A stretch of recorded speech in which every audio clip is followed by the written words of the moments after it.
Hello friends, कैसे हैं आप लोग। आई होप आप सभी की तैयारी बहुत अच्छी चल रही होगी। आज स्टार्ट करते हैं हम आज का करंट अफेयर्स। वीडियो को एंड तक जरूर देखिएगा। ये सीरीज हमारी अब स्टार्ट हो गई है। अब इस सीरीज तब तक चलेगी तब तक आपका सुपर टेट एग्ज़ाम नहीं हो जाता है। हम पूरा कवर करेंगे आपका सुपर टेट एग्ज़ाम के लिए, और केबीएस का जो एग्ज़ाम हो रहा है उसमें भी ये आपको हेल्प करेगी। वीडियो को एंड तक जरूर देखिएगा। आई होप आपको कल की वीडियो अच्छी लगी होगी। स्टार्ट करते हैं हम आज का वीडियो।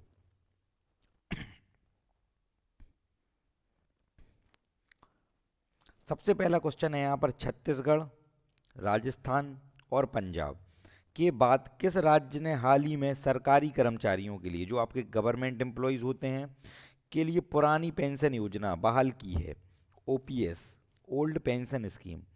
तो किस राज्य ने करी है दोस्तों? हिमाचल प्रदेश। हिमाचल प्रदेश में वर्तमान में कांग्रेस की सरकार बन गई है, और जो कांग्रेस की सरकार है उसने हिमाचल प्रदेश राज्य में सरकारी कर्मचारियों के लिए पुरानी पेंशन फिर से बहाल कर दी है।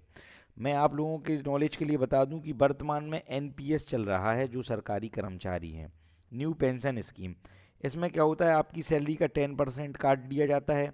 उसके बाद सरकार भी इतना ही 10% उसमें ऐड करती है, और फिर यह जो फंड बनता है 10% हर मंथ का मिलाकर, उसको बॉन्ड्स में, शेयर मार्केट में, इन ऐसी चीज़ों में निवेश किया जाता है। चूंकि यह जोखिम के अधीन है, इसलिए जो सरकारी कर्मचारी हैं वह न्यू पेंशन स्कीम का विरोध कर रहे हैं और ओल्ड पेंशन स्कीम की मांग कर रहे हैं। तो हिमाचल प्रदेश के जो कर्मचारी हैं उनके लिए बहुत अच्छी गुड न्यूज़ है कि वहाँ की सरकार ने ओपीएस को बहाल कर दिया है। इसके पहले छत्तीसगढ़, राजस्थान और पंजाब ने भी ओपीएस को फिर से दोबारा शुरू कर दिया है। इस निर्णय से राज्य के, किस राज्य के? हिमाचल प्रदेश राज्य के 1.36 लैक्स, ठीक है, लगभग 1.5 लाख से अधिक एनपीएस कर्मचारियों को लाभ मिलेगा। अब चलते हैं हम अपने दूसरे क्वेश्चन की तरफ। दुनिया के सबसे लंबे रिवर क्रूज का नाम क्या है? रिवर क्रूज का मतलब होता है जो आपका नदी में क्रूज चलता है, जो शिप्स चलते हैं, जिसे प्रधानमंत्री ने झंडी दिखाकर रवाना किया। तो इसका नाम क्या है दोस्तों? एमवी गंगा बिलास। इस क्वेश्चन को आप इंपॉर्टेंट मार्क कर लें, क्वेश्चन आपका पूछा ही पूछा जाएगा। प्रधानमंत्री नरेंद्र मोदी ने हरी झंडी दिखाकर वाराणसी में दोस्तों, ठीक है, दुनिया के सबसे लंबे river cruise MV Ganga Vilas को हरी झंडी दिखाई है। यह क्रूज वाराणसी से अपनी यात्रा शुरू करेगा और बांग्लादेश के रास्ते असम के डिब्रूगढ़ पहुंचने का। इसमें कितने दिन की यात्रा है दोस्तों? 51 दिन की। यह इंपॉर्टेंट क्वेश्चन है आपका। कितना किलोमीटर? 3200 किलोमीटर की यात्रा कर रहा है। अब आप एक चीज़ यहाँ पर नोट डाउन कर लें।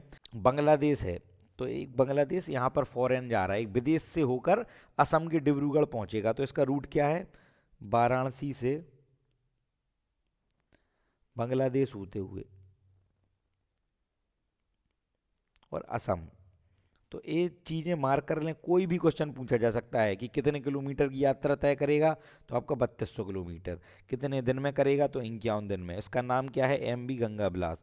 कहाँ से प्रारंभ करी गई? वाराणसी। कहाँ अंत होगा? असम। किस देश में होकर गुजरेगी? तो बांग्लादेश। ऐसे सारे क्वेश्चंस को हमें ध्यान में रखना है। एक क्वेश्चन पढ़कर हम आपके 5 से 10 क्वेश्चन तैयार कर लेंगे। अब चलते हैं हम नेक्स्ट क्वेश्चन की तरफ। हाल ही में खबरों में रही बक्सवाहा खदान। बक्सवा खदान किस राज्य में स्थित है? तो दोस्तों बक्सवा की जो खदानें हैं, माइंस है, वह आपकी मध्य प्रदेश राज्य में स्थित है, एमपी। एमपी की राजधानी आपकी भोपाल। ठीक है दोस्तों, अब हम चर्चा करते हैं कि क्यों यह खबरों में रही। आदित्य बिरला समूह की सहायक company SL mining and industries limited, email, कौन सी कंपनी? ईमेल, ने मध्य प्रदेश में एक बड़ी हीरा परियोजना, जो बक्सवा की खदान है, वह क्यों प्रसिद्ध है दोस्तों? क्योंकि यह हीरा प्रोड्यूस करती है, इसमें हीरे पाए जाते हैं। हाल ही में खबरों में इसलिए रही क्योंकि जब खदानों में हीरे का काम उत्पादन शुरू होगा, हीरे की खोज होगी, तो वहाँ पर से मानव विस्थापित किए जाएंगे। जो गांव हैं उन्हें एक जगह से दूसरी जगह शिफ्ट किए जाएगा। पर्यावरणीय क्षति है क्योंकि डायनामाइट लगा के विस्फोट किए जाएंगे। जीविका, जो आपका जीवन यापन कर रहे हैं वहाँ के लोग, उनका नुकसान होगा। तो इसी कारण इसका विरोध हो रहा है, इसलिए यह खबरों में रही है। यह खदान मध्य प्रदेश के सांची से 200 किलोमीटर दूर स्थित बक्सवा के एक जंगल के अंदर है। मध्य प्रदेश में देश के कुल हीरे संसाधन का लगभग 90% पाया जाता है। बहुत इंपॉर्टेंट क्वेश्चन है कि जो 90% हीरे हैं देश के, वह आपके मध्य प्रदेश राज्य में पाए जाते हैं। अब चलते हैं हम नेक्स्ट क्वेश्चन की तरफ। वरुण। वरुण भारत और किस देश के बीच एक द्विपक्षीय नौसैनिक अभ्यास है? इसका उत्तर है दोस्तों फ्रांस। भारत और फ्रांस के बीच में द्विपक्षीय नौसैनिक अभ्यास हो रहा है वरुण, इसको हमें याद रखना है। ठीक है, ऐसे क्वेश्चंस जो होते हैं इनमें डायरेक्ट पूछा जाता है कि वरुण किन दो देशों के बीच में होता है। ठीक है दोस्तों, ऐसे और भी ज़्यादा सैन्य अभ्यास हैं जो बार बार आपके क्वेश्चन में पूछे जाते हैं।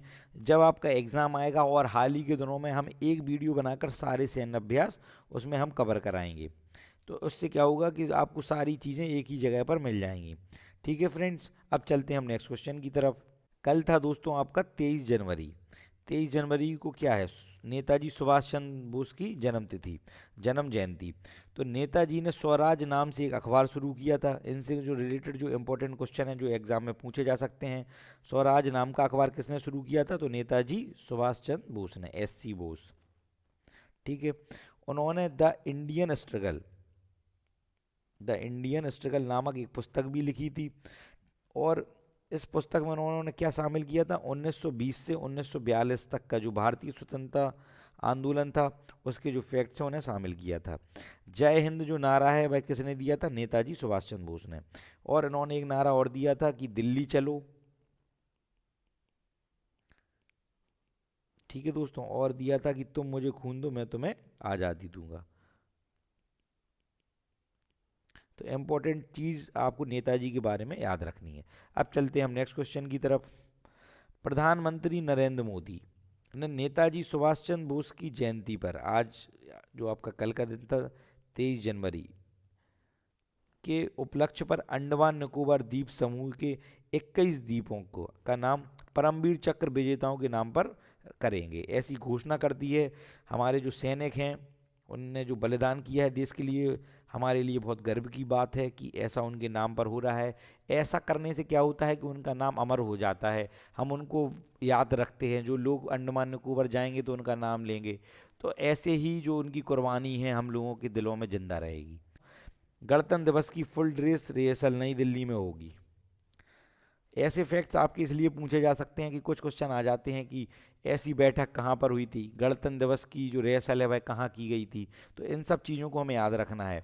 ये भी याद रखना है कि 21 द्वीपों का जो नाम किया जा रहा है वह किन के नामों पर किया जा रहा है? तो जो हमारे परमवीर चक्र विजेता हैं उनके नाम पर किया जा रहा है। ठीक है फ्रेंड्स, अब चलते हैं हम नेक्स्ट क्वेश्चन की तरफ। प्रधानमंत्री ने पुलिस को अधिक संवेदनशील बनाने के लिए और नए तकनीकों का प्रशिक्षण देने का सुझाव दिया है। ऐसा माना जाता है कि जो पुलिस होती है उसमें संवेदन की कमी हो जाती है। कुछ दिन जब वह पुलिस सेना में कार्य कर लेते हैं, पुलिस सेवा दे देते हैं, तो उनके लिए आम बात हो जाती है। तो इसी के लिए उन्हें ट्रेनिंग देनी है कि वह संवेदनशील रहें। कोई बुजुर्ग व्यक्ति है, कोई महिला है, कोई कमज़ोर व्यक्ति है तो उस पर लाठी ना चलाएं। पिछले दिनों ऐसी कुछ वीडियोस वायरल हो रही थी जिसमें कुछ महिला कर्मी एक बुजुर्ग व्यक्ति को रोड पर पिटाई कर रही थी। तो ऐसी घटनाएं आती हैं तो फिर हमें ऐसे निर्णय लेने पड़ते हैं अधिक संवेदनशील बनाने के लिए, और नए तकनीकों का प्रशिक्षण समय समय पर देना बहुत ज़रूरी है। नेक्स्ट है पॉइंट हमारा, मध्य प्रदेश में मुख्यमंत्री आवासीय भू अधिकार योजना के अंतर्गत सिंगरौली में 25,000 से अधिक परिवारों को निःशुल्क भूखंड दिए गए। तो यहाँ पर 25,000 से अधिक फैमिलीज हैं, उन्हें प्लॉट्स दिए गए आवासीय योजना के तहत मध्य प्रदेश में। ठीक है फ्रेंड्स, इस योजना का नाम याद रख लेना, भू अधिकार आवासीय योजना। नेक्स्ट है आपका इंडिया ओपन बैडमिंटन टूर्नामेंट में थाईलैंड के कुनला विदर्सन ने पुरुष सिंगल्स और कोरिया की आन सेयोंग ने महिला सिंगल्स का खिताब जीता। अब हमें क्या करना है, जो स्पोर्ट्स की जो खबरें हैं उन्हें हम अलग से एक पेज पर नोट डाउन कर सकते हैं दोस्तों। तो उससे क्या होगा कि एट द एंड ऑफ आपका जो ईयर होगा, एंड ऑफ द मंथ होगा, उसमें हमारी कुछ 2 पेजेस में, पूरी 2-3 पेजेस में सारी स्पोर्ट्स की न्यूज़ हो जाएंगी। ऐसे ही जो सैन्य अभ्यास है उन्हें हम एक तरफ नोट डाउन कर लेंगे। पढ़ने का यही सही तरीका होता है। हॉकी विश्व कप जो चल रहा है उसकी एक जो न्यूज़ मैं आपको दे दे रहा हूँ जिससे आप अपडेटेड रहें। ऐसी न्यूज़ को आपको नोट डाउन नहीं करना है। हॉकी विश्व कप में भुवनेश्वर में, जो भुवनेश्वर है उड़ीसा का आपका, वहाँ पे चल रहा है। मलेशिया को 4-2 से हराकर स्पेन क्वार्टर फाइनल में पहुंचा। भारत और न्यूजीलैंड के बीच में मैच जारी, और भारत इसमें हार चुका है दोस्तों, जो आज की न्यूज़ है और न्यूजीलैंड जीत गया है। फिर से भारत बाहर हो गया है, न्यूजीलैंड इसमें जीत गया है। आप लोग डेली इन करंट अफेयर्स को देखते रहें और मैं वादा करता हूं कि सुपर टेट एग्ज़ाम तक बिल्कुल कंटिन्यू ये सीरीज आपकी चलेगी, जिसमें हर तरीके से, हर संभव तरीके से अच्छे क्वेश्चन लाए जाएंगे। जो इम्पोर्टेंट क्वेश्चन है उनको बताया जाएगा कि ये इंपॉर्टेंट क्वेश्चन है, इन्हें आप मार्क कर लें। जैसे क्रूज़ वाला क्वेश्चन बताया गया था, भू अधिकार आवासीय योजना वाला बताया गया था। जो क्वेश्चन बहुत इंपॉर्टेंट है उन पर मैं रेड पेन से मार्क भी करवाना स्टार्ट कर दूंगा। और जो लोग यूपी टेट और सुपर टेट के सारे सब्जेक्ट के नोट्स परचेज करना चाहते हैं तो उनकी स्क्रीन पर एक व्हाट्सअप नंबर दिखाई दे रहा होगा, उस व्हाट्सअप नंबर पर आप हमें मैसेज कर सकते हैं। व्हाट्सअप पर ही आपको सारे सब्जेक्ट के नोट्स प्रोवाइड किए जाएंगे। थैंक यू फ्रेंड, जय हिंद।